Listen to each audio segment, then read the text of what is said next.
آج ہم قرآن کریم میں بیان کردہ ایک نہایت مشہور اور سبق آموز واقعے کا تفصیلی جائزہ لے رہے ہیں۔ حضرت یونس علیہ السلام اور مچھلی کے پیٹ کا وہ حیرت انگیز قصہ۔ جی ہاں، بالکل۔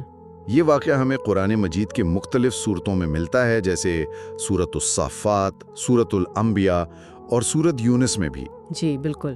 تو آج کی گفتگو کا مقصد یہ ہے کہ جو مواد ہمارے پاس ہے اس کی روشنی میں اس واقعے کے اہم نکات، واقعات کی ترتیب اور ظاہر ہے اس میں جو گہرے اسباق پوشیدہ ہیں انہیں سمجھا جائے۔ یقیناً۔ اور اس جائزے کا آغاز حضرت یونس علیہ السلام کے تعارف سے کرنا مناسب ہوگا۔ آپ کا نام یونس ابن متی تھا اور اللہ تعالیٰ نے آپ کو نینوا کی بستی کی طرف نبی بنا کر بھیجا تھا۔ نینوا، جو آج کے عراق کا علاقہ ہے۔ جی بالکل، موجودہ عراق کا علاقہ۔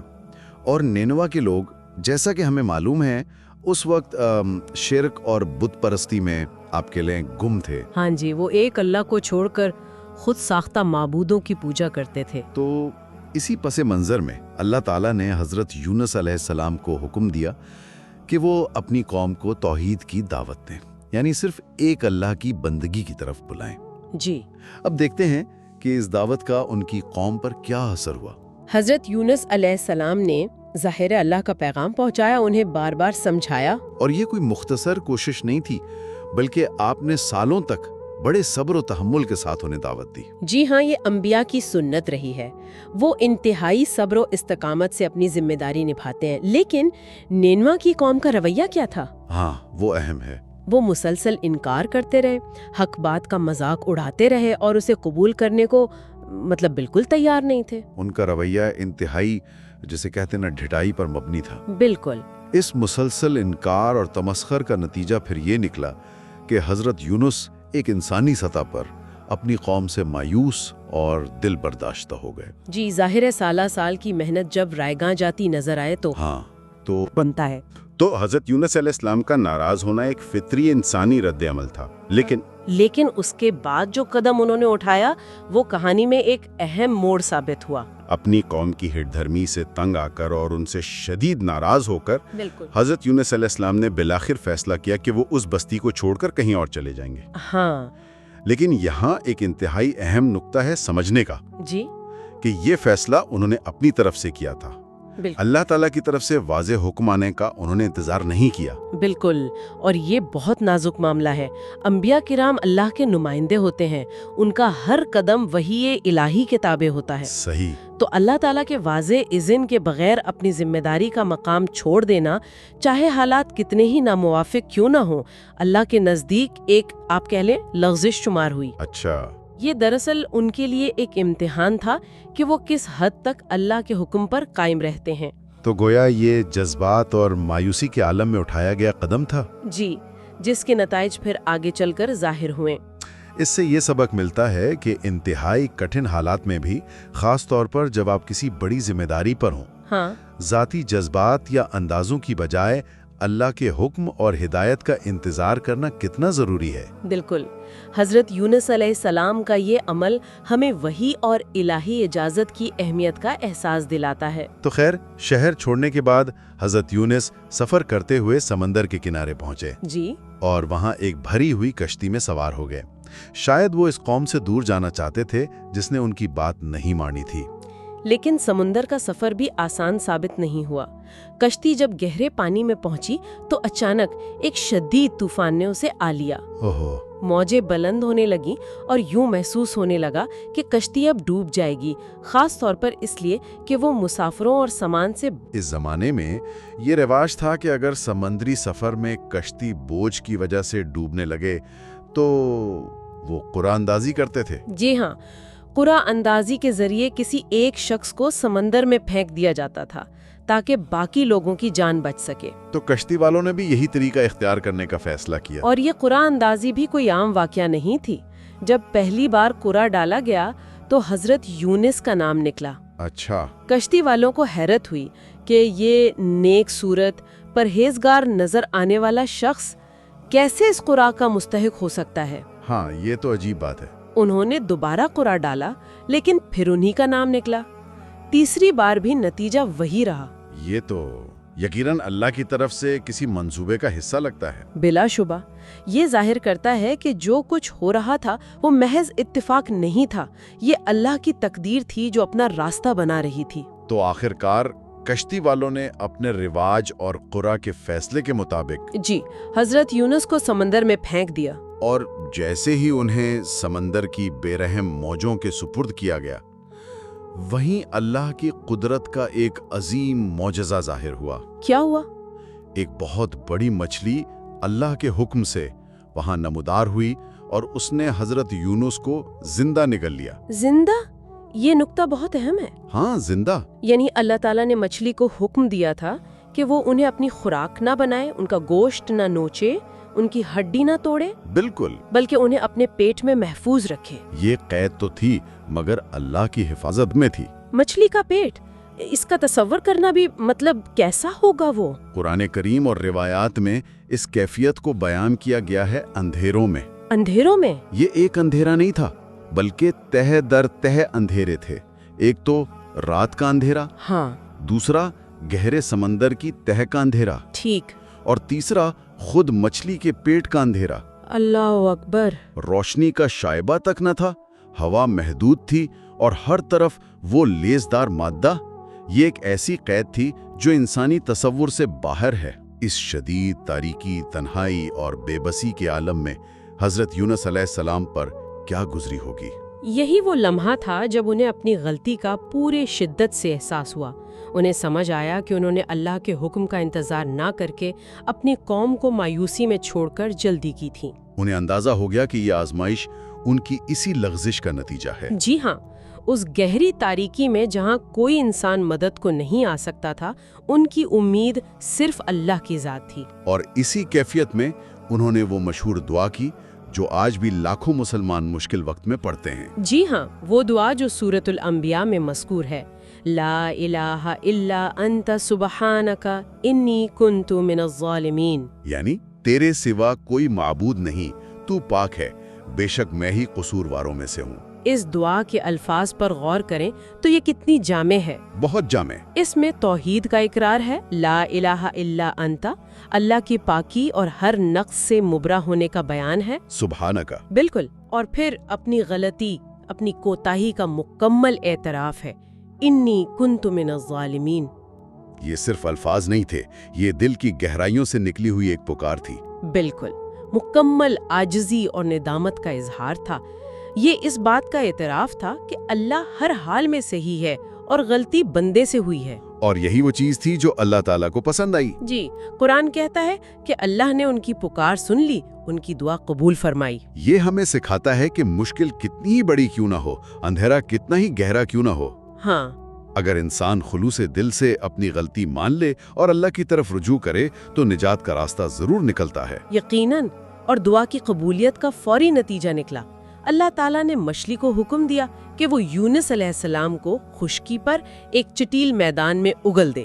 مچھلی کے پیٹ سے باہر آنے کے بعد ان کی حالت کیسی تھی؟ ظاہر ہے یہ کوئی معمولی تجربہ تو نہیں تھا۔ روایات کے مطابق وہ انتہائی کمزور اور بیمار تھے۔ مچھلی کے پیٹ کی تیزابیت اور حبس نے ان کے جسم کو بہت متاثر کیا تھا۔ وہ ایسے تھے جیسے نومولود بچہ، جلد انتہائی نازک اور حساس، بے یار و مددگار کھلے آسمان تلے پڑے تھے۔ جی، لیکن جس اللہ نے انہیں مچھلی کے پیٹ میں محفوظ رکھا، وہ انہیں یہاں کیسے تنہا چھوڑ سکتا تھا؟ بالکل نہیں۔ اللہ کی رحمت فوراً متوجہ ہوئی۔ اسی جگہ پر اللہ تعالیٰ نے ایک بیل دار پودا، کہا جاتا ہے کہ کدو یا لوکی کی بیل تھی، وہ اگا دی۔ اچھا، وہیں پر؟ جی، وہیں پر۔ اس بیل نے تیزی سے بڑھ کر حضرت یونس پر سایہ کر لیا، انہیں سورج کی تپش سے بچایا، سبحان اللہ۔ اور اس کے پتوں یا پھل میں ان کے لیے غذا اور شفا کا سامان بھی مہیا کیا گیا۔ یہ اللہ کی قدرت اور رحمت کا ایک اور مظہر ہے۔ پہلے مچھلی کے پیٹ میں حفاظت، پھر دعا کی قبولیت، اور اب صحتیابی کا یہ معجزانہ انتظام۔ جی، یہ سب اللہ کی ربوبیت یعنی پالنے والے ہونے کی نشانیاں ہیں۔ وہ نہ صرف پیدا کرتا ہے بلکہ مشکل میں حفاظت کرتا ہے، پکار سنتا ہے، اور پھر صحت و توانائی بھی بحال کرتا ہے۔ جب حضرت یونس علیہ السلام کچھ صحت یاب ہوئے اور چلنے پھرنے کے قابل ہوئے تو اللہ نے انہیں حکم دیا کہ وہ واپس اپنی قوم نینیوا کی طرف جائیں۔ اور یہاں کہانی کا سب سے میں کہوں گا حیران کن اور غیر متوقع موڑ آتا ہے۔ جی، کیا ہوا جب وہ واپس پہنچے؟ جب حضرت یونس علیہ السلام اپنی بستی نینوا واپس پہنچے تو وہ یہ دیکھ کر ششتر رہ گئے کہ پوری کی پوری قوم ایمان لا چکی تھی۔ پوری قوم، یہ کیسے ممکن ہوا؟ ہاں، وہی قوم جو ان کا مذاق اڑاتی تھی، جس کے انکار سے مایوس ہو کر وہ نکلے تھے، وہ سب کے سب موحد بن چکے تھے۔ جی، لیکن ہوا کیا تھا ان کی غیر موجودگی میں؟ ہوا یہ تھا کہ جب حضرت یونس ناراض ہو کر چلے گئے تو قوم نے عذاب کے آثار محسوس کیے۔ اچھا، انہیں اندازہ ہو گیا کہ نبی کی ناراضگی اور شہر چھوڑ کر جانا اللہ کے عذاب کی تمہید ہو سکتا ہے۔ انہیں اپنی غلطی کا احساس ہوا، وہ خوفزدہ ہو گئے اور انہوں نے اجتماعی طور پر توبہ کرنے کا فیصلہ کیا۔ یہ تو قرآن کی تاریخ میں ایک منفرد واقعہ ہے، ایسا بہت کم ہوا ہے۔ ایک قوم ہے جس کا ذکر قرآن میں ملتا ہے کہ وہ عذاب آنے سے عین پہلے اجتماعی طور پر ایمان لے آئیں اور اللہ نے ان سے عذاب ٹال دیا۔ تو انہوں نے کیا کیا؟ وہ سب شہر سے باہر ایک میدان میں جمع ہوئے، اپنے گناہوں پر روئے، گڑ گڑائے اور سچے دل سے اللہ تعالیٰ سے معافی مانگی اور ایمان قبول کیا۔ تو جب حضرت یونس علیہ السلام واپس پہنچے تو ان کا استقبال ایک بالکل بدلی ہوئی قوم نے کیا۔ بالکل، جس نبی کو انہوں نے جھٹلایا تھا اب وہی ان کی آنکھوں کا تارا تھا۔ انہوں نے حضرت یونس کا شاندار استقبال کیا، ان کی بے حد عزت و تکریم کی اور ان کی رہنمائی میں ایک اللہ کی عبادت پر قائم ہو گئے۔ جی، یہ اللہ کی طرف سے حضرت یونس علیہ السلام کے صبر اور دعا کا ایک خوبصورت انعام بھی تھا۔ تو یہ تھا حضرت یونس علیہ السلام کا مکمل قصہ، دعوت سے انکار تک، پھر اللہ کے حکم کے بغیر نکل پڑنے کی وہ لغزش، سمندری طوفان اور قرہ اندازی کی آزمائش، مچھلی کے پیٹ کی وہ بے مثال قید، تاریکیوں میں کی گئی وہ پر اثر دعا، اللہ کی طرف سے نجات اور صحت یابی، اور آخر میں پوری قوم کا وہ حیرت انگیز طور پر ایمان لے آنا۔ اس پورے واقعے میں کئی گہرے اسباق پوشیدہ ہیں۔ جی، بہت سے۔ سب سے نمایاں تو صبر، دعا اور توبہ کی اہمیت ہے۔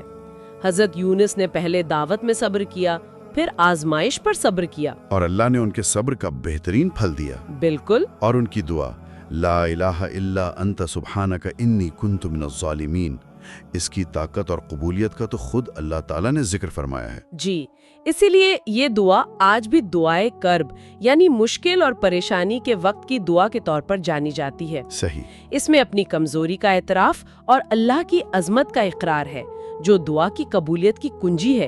یہ سکھاتی ہے کہ مشکل کتنی ہی سنگین ہو، اللہ سے تعلق مضبوط ہو تو راستہ نکل ہی آتا ہے۔ ایک اور اہم سبق شاید اللہ کے حکم کی پابندی اور وحی کا انتظار کرنے کی اہمیت ہے۔ یقیناً، حضرت یونس جیسے جلیل القدر نبی سے بھی جب اس معاملے میں لغزش ہوئی تو انہیں آزمائش سے گزرنا پڑا۔ جی، یہ انبیاء کی معصومیت کے منافی نہیں، بلکہ یہ ظاہر کرتا ہے کہ اللہ اپنے مقرب بندوں کی بھی کس طرح تربیت کرتا ہے اور ان کے درجات بلند کرتا ہے۔ اور ان کی یہ آزمائش اور پھر نجات ہمارے لیے امید کا پیغام ہے کہ اللہ توبہ قبول کرنے والا اور رحم کرنے والا ہے۔ بے شک۔ اور قوم نینوا کا ایمان لانا، اس میں کیا سبق ہے؟ اس میں اجتماعی توبہ کی طاقت اور اللہ کی وسیع رحمت کا بیان ہے۔ یہ ظاہر کرتا ہے کہ اگر کوئی قوم یا فرد سچے دل سے اپنی غلطیوں کو تسلیم کر کے اللہ کی طرف پلٹ آئے، ہاں، تو اللہ نہ صرف معاف کرتا ہے بلکہ حالات کو بھی بدل دیتا ہے۔ یہ مایوسی کے اندھیروں میں امید کی کرن ہے۔ تو مجموعی طور پر یہ قصہ اللہ کی قدرت، اس کی رحمت، توبہ کی اہمیت، دعا کی طاقت اور صبر کے پھل کی ایک جامع مثال ہے۔ بالکل۔